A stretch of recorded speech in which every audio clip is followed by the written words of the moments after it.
Welcome to FICOM World.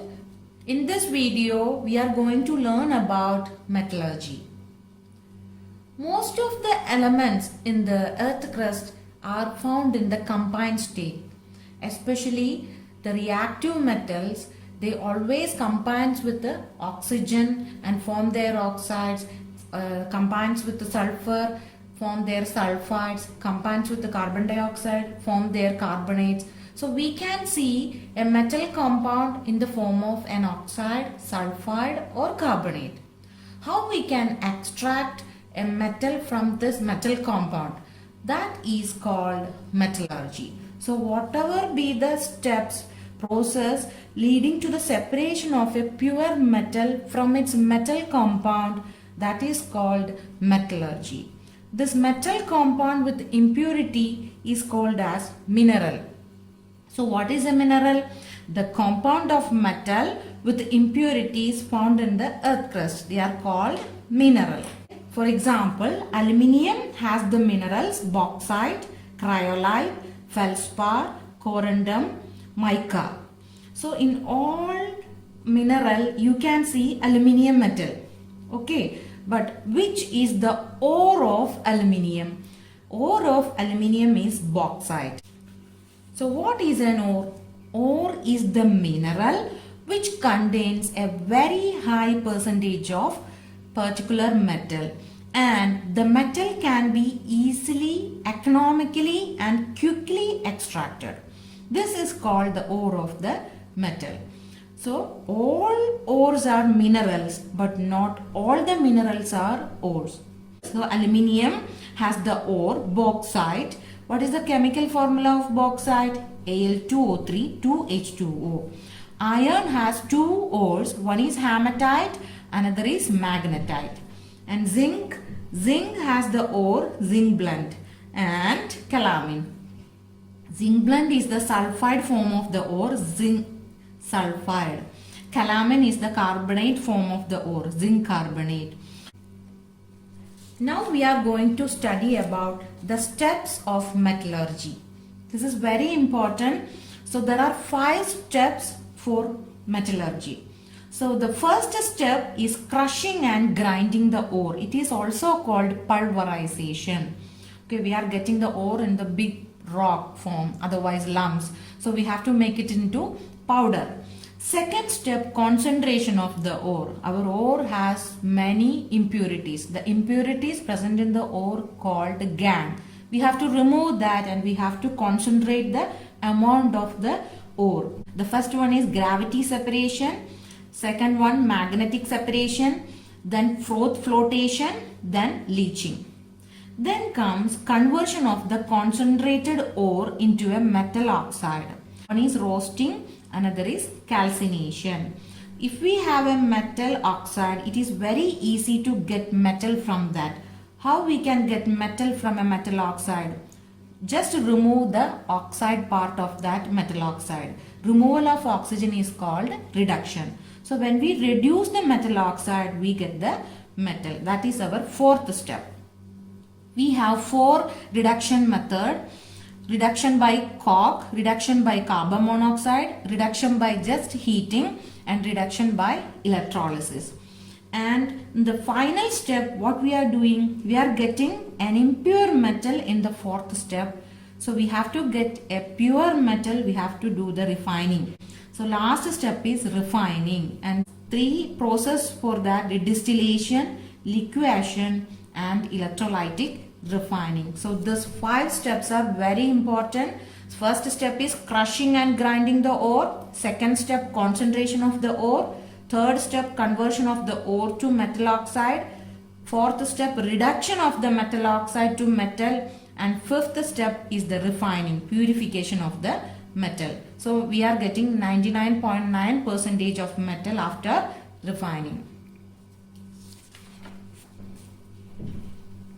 What is pulverization? This is the first step of metallurgy. Pulverization means we are making our ore into a powder form. Okay, we are getting the ore from the earth crust as big rocks or lumps. So what we are doing, using big jaw crushers and ball mills, we are making into a fine powder. That process is called pulverization or crushing or grinding the ore. Second step is the concentration of the ore. So we can use many other methods for concentration of ore. The first method is gravity separation. It is also called hydraulic washing. Okay, in hydraulic washing, what we are doing, we have a vibrating sloped table with grooves. These are the grooves. And what we are doing, we are pouring the powdered ore from the top and we are passing a jet of water above that. So what is happening? Okay, all of the denser ore particles settle in the groove and the lighter impurities, they are washed down by water. The ore and the gangue should have a density difference, otherwise we cannot use this method. This is called gravity separation. The second step of concentration of the ore is magnetic separation. Okay, in magnetic separation, if either the ore or the impurity has a magnetic nature, then only we can use this method. So we have a roller. One of the wheel of the roller is a magnet. Okay, it has a magnetic property. And what we are doing, we are placed the powdered ore on a conveyor belt. Okay, then the magnetic particles are attracted by the magnetic wheel and they fall separately apart from the non-magnetic particle. So magnetic particle will be collected in one collector and non-magnetic particles will collected on another collector. Okay, so this is called magnetic separation. So either the ore, otherwise the impurity should have a magnetic nature, then only we can use the magnetic separation. Our magnetite ore of iron, we can separate like this. So magnetite ore of iron should have a magnetic property. So iron ore should be collected here and the impurity should be collected to the another side. The third process of concentration of the ore is froth flotation. This is very important. This is an asking question for board exam. Okay, how we can do froth flotation? Here our impurities should be heavier than ore particles. So our ore particles is lighter and impurities should be heavier. So we have a tank which contains water. So what we are doing, we are mixing our ore, powdered ore with this water and pine oil. What is pine oil?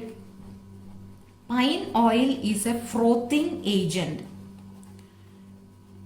So we are mixing our ore with the water and pine oil, and what we are doing, we are passing compressed air and agitated using a stirrer.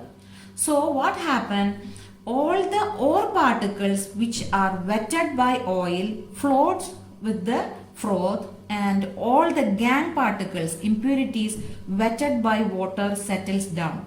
So this is called froth flotation. So froth have our lighter ore particles and water has our impurities which settles down. The fourth process of concentration of the ore is leaching. What is leaching? In leaching, we are dissolving our ore in a suitable solvent. So the only ore dissolves in the solvent and the impurities are not soluble. So we can remove the impurity by filtration. So normally we are doing leaching for bauxite ore. Bauxite is the ore of aluminium. So we are dissolving bauxite in concentrated sodium hydroxide. So all the aluminium oxide will dissolve in the sodium hydroxide and getting sodium aluminate, and all the impurities will be undissolved and they settle down the solution. Which are the four processes? The first one is hydraulic separation, second one is magnetic separation, the third one is leaching, and the fourth one is froth flotation. Now the third step of metallurgy is conversion of the ore into metal oxide. Now we have a concentrated ore. We have to convert the concentrated ore into a metal oxide. The first one is roasting, another one is calcination. This is also very important. It is always asking in board exam. Definition of roasting and calcination. What is roasting? Roasting means we are heating the ore in excess air at a temperature below the melting point. In calcination, we are also heating our ore, but in the absence of air, we are heating at a temperature below its melting point. So in calcination, there is no air, we are heating. So in both cases, we are heating the ore. In roasting, we are heating the ore in presence of air. In calcination, we are heating the ore in the absence of air. So which ores are normally doing roasting or calcination? For example, we have zinc sulfide. Okay, we have to change the zinc sulfide into zinc oxide. So we have to use roasting for changing the zinc sulfide to zinc oxide. Zinc sulfide heated with the excess air changed into zinc oxide and sulfur dioxide. We have zinc carbonate and calcium carbonate. How we can change into an oxide? No need of heating with air. We have to just heat in the absence of air. So they thermally decompose into corresponding oxide and carbon dioxide. Zinc carbonate, we are heating in the absence of air. It changed to zinc oxide and carbon dioxide. Calcium carbonate, we are heating in the absence of air. Changed into calcium oxide and carbon dioxide. So roasting and calcination is very important, and you have to study the equation also. This is an asking question for board exam. Whatever be the moisture in the sample, that should be evaporated as water vapor. Now we have the fourth step of metallurgy. We have a metal oxide now. We converted the concentrated ore into a metal oxide. What about the next step? We have to convert our metal oxide into a metal. That is called smelting. What is smelting? It is called the reduction of a metal oxide to metal. That is called smelting. What we are doing? We are removing the oxygen from the metallic oxide. Okay. So normally we are using some reducing agents as coke, carbon monoxide, hydrogen and ammonia. Okay, on the basis of the reactivity of the metal, we have to choose the reducing agent. Sometimes we have to use electricity to extract sodium, potassium, calcium like metals from their ores, because they are very reactive metals. So their oxides are very stable. So the top metals, from potassium to aluminium, how we are doing the reduction reaction? We are doing electrolysis to get metal from their oxide. For example, aluminium has the ore bauxite. Aluminium oxide, when melted, what happened? It changes into a cation and anion. We have 2 aluminium cation and 3 oxide anion. So cathode, cations will go to cathode, anion will go to anode. So we are collecting our metal from the cathode. For doing any electrolysis reaction, we need 2 rods, cathode and anode, and we need the electrolyte in the form of aqueous or molten state. Then what about zinc? Zinc oxide we can reduce only with the coke. Okay, this is also important. So how we can get zinc from zinc oxide? Reduction using coke, we can get zinc from zinc oxide. So zinc oxide plus coke, what we are getting, and we are heating. So what we are getting? Zinc and carbon monoxide. Then comes iron, lead and copper. Okay, so this oxides are not that much stable like sodium, potassium and calcium. So we can use any of the reducing agent for reduction process. We can use coke, we can use carbon monoxide or hydrogen, etc. So iron oxide reacted with the carbon monoxide. It reduced with the carbon monoxide and changed into iron and carbon dioxide. Lead oxide react with coke, changed into lead and carbon dioxide. Copper oxide, when heated with carbon monoxide, we are getting copper and carbon dioxide. So copper oxide we can change it into copper using carbon monoxide. Another method, we are getting copper from a copper sulfide. It is another method. Okay, copper sulfide is just heated. What happened? It changed into copper oxide, Cu2O. This copper oxide again react with the remaining copper sulfide, okay, change it into copper. Here the copper sulfide act as a reducing agent. And what about the other metals, silver, gold and platinum? They found in native state, so no need of extraction. They are in the free elemental state. And some metal sulfide ores like mercury sulfide and copper sulfide, that we can reduce by just heating. Okay, for example, we have the sulfide ore of mercury. It is called cinnabar. Cinnabar, when heated, it changed into mercuric oxide and sulfur dioxide. This mercuric oxide is less stable, so we just heat it again. It changed into liquid mercury and oxygen. In the same way, copper sulfide, we just heat it, it changed into copper oxide. Again we are heating, what happened? The copper oxide react with the remaining copper sulfide, change it into copper. So this is the reduction of metal oxide. We can do reduction by displacement reaction also. Here we have sodium, calcium, aluminium like metals. They are very reactive metals. They are used as our reducing agents. You know, more reactive metal can displace a less reactive metal from their compound. Just for an example, we have aluminium powder and manganese dioxide. What about the reaction of aluminium powder and manganese dioxide? Aluminium is more reactive than manganese. So aluminium will displace manganese from their compound and we are getting aluminium oxide and manganese. Very high amount of heat is evolved from this reaction and we are getting a melton in the molten form or liquid form. So here this is an example of a displacement reaction and this is also a redox reaction. What is a redox reaction? Here in MnO2 changed into Mn, manganese. So oxygen is removed from manganese. So this reaction is a reduction process. Okay, what about aluminium? Aluminium is added by oxygen and changed into aluminium oxide. So this is an example of oxidation. So which is the reducing agent and which is the oxidizing agent?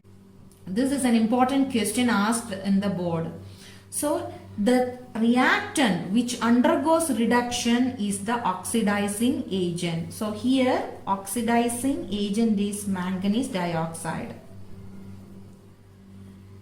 The reactant which undergoes oxidation is the reducing agent. So our reducing agent is aluminium. So this is the question asked, which is the reducing agent and which is the oxidizing agent. And we can see same type of reaction. Okay, that reaction is called thermite reaction. What is thermite reaction? Thermite reaction is the reaction between aluminium and iron oxide. Since aluminium is more reactive than iron, aluminium displaces iron from the compound and we are getting aluminium oxide and iron. Here also excess amount of heat is evolved. Because of that heat, iron, we can get it in the liquid form. So we can use this reaction to join the railway tracks and cracked machine parts. Because of the excess heat, we are getting a molten metal in both cases. The last step of metallurgy is the refining process. We already got the metal in the fourth step, that metal is an impure metal. To get a pure metal, 99.9% of pure metal, we have to do the process refining. So there are many processes for refining, depends on the nature of the metal. The first process is distillation or vaporizing.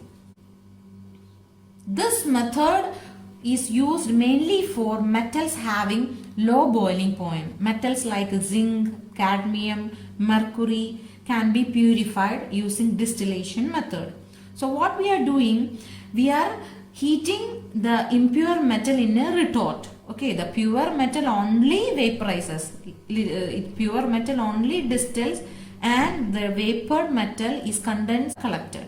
Second process of purification of metal is liquation.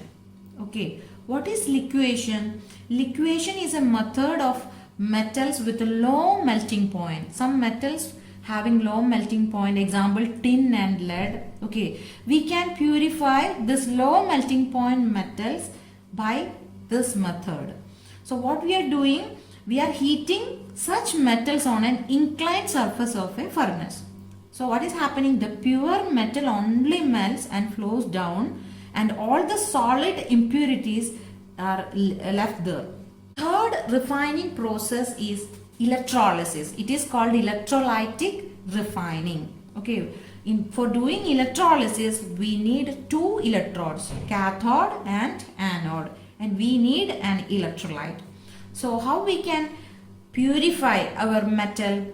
Imagine we have a impure copper. So whatever be the metal we need to purify, that impure metal is our anode, and a thin strip of pure metal is the cathode.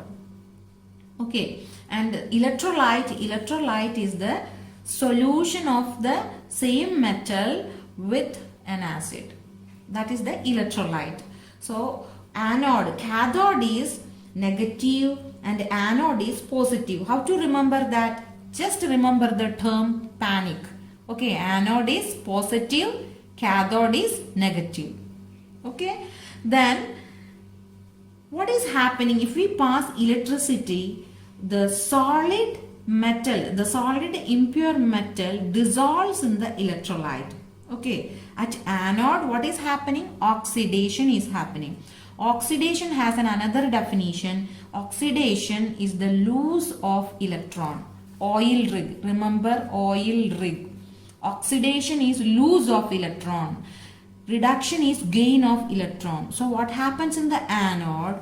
The copper, okay, it loses 2 electron and changed into aqueous copper ion, Cu2 plus ion, and dissolves in the solution. Copper solid dissolves in the solution as Cu2 plus ion. Whatever be the ions in the solution, Cu2 plus ions, they gain electron. Gain of electron is reduction. Okay, that happens always at cathode.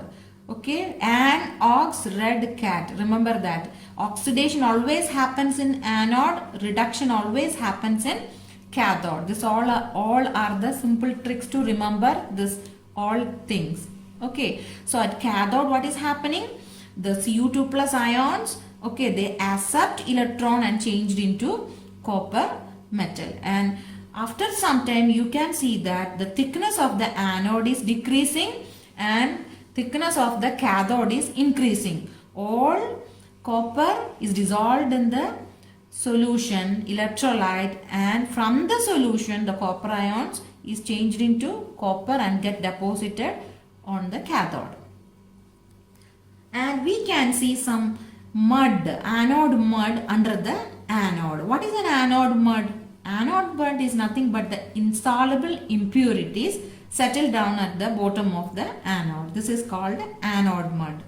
So whatever be the metal, impure metal we need to purify, that should be our anode, and the pure metal of the same is our cathode. A thin strip of the pure metal you should take, and you have to take the salt solution of the salt solution containing the same metal, that is our electrolyte. This process is called electrolytic refining. By electrolysis or electrolytic refining, we are getting most pure metal, 99.9% pure metal we are getting by the process.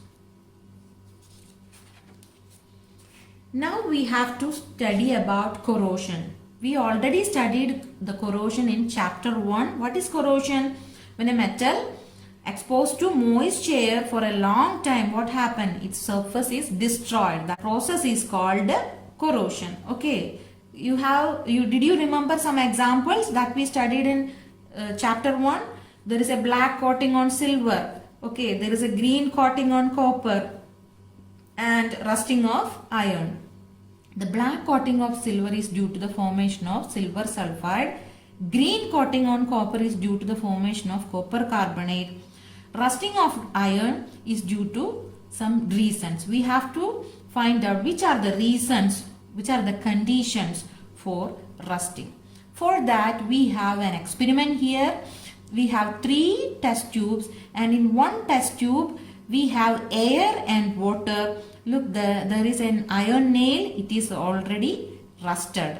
Okay. What about the second test tube? Second test tube have air, water, but the water is a distilled water, and the water is boiled to remove any dissolved oxygen, and there is an oil layer over the distilled water. So you can see the nail is thus not rusted. And in the third test tube we have dry air, we have no water, but the iron nail is not rusted. We have anhydrous calcium chloride. What is anhydrous calcium chloride? That is a drying agent. Whatever be the moisture present in the test tube, it should absorb.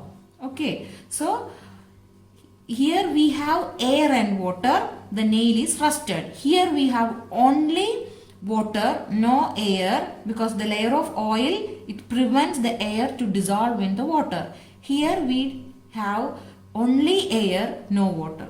So what are the conditions for rusting? Water and oxygen, both are needed for rusting. What is the chemical formula of rust? Rust is the hydrated ferric oxide or hydrated iron 3 oxide. Fe2O3xH2O is the chemical formula of rust. How we can prevent the corrosion? We have many methods. Some of them we studied in the chapter 1. Okay, oiling, greasing. Okay, these are the prevention methods of corrosion. And galvanizing. What is galvanizing? Galvanizing is the process of coating a thin layer of zinc over an iron or steel object. That is galvanizing. It is very important. And chrome plating. In chrome plating, what we are doing? We are coating, electroplating a thin layer of chromium on a metal. Then we have the method anodizing. In anodizing is an electrolytic process. Here we are coating a thick oxide layer over the metal. So that oxide layer prevents the metal from further oxidation or further chemical reactions. Sixth method is the alloying. We are making our metal into an alloy. What is an alloy? Alloy is a homogeneous mixture of two metals or a metal and a non-metal. So the metal to be protected, we are mixing with another metal or a non-metal. Alloys are normally hard and strong than pure metals. Okay, alloy has a different type of atoms in their structure. So if we put a force, the layers does not slide over each other. So that is a hard thing, and that's why the gold ornaments, pure gold ornaments, they are very soft and they easily destroyed. So we are mixing that with the copper or silver. That is called 22 karat gold. 24 karat gold, that has 100% pure gold only. But in 22 karat gold, 2 part is mixed with either silver or copper. So the ornament should be strong. Alloys have low electrical conductivity and less melting point than metal. So we have to know some examples for that. Alloys: steel, stainless steel, brass, bronze, solder, amalgam. These all are examples of alloys. Steel is an alloy of iron and carbon. We have to add 0.05% of carbon. And stainless steel is also an alloy of iron. In stainless steel we have iron, nickel and chromium. Brass has copper and zinc. Brass is an alloy of copper. It has copper and zinc. Bronze have copper and tin. Solder is another alloy of lead. Lead when mixed with tin, that is the alloy of lead. So amalgam is an alloy. In amalgam, one of the metal should be mercury. Thanks for watching. If you like my video, please subscribe, like and share.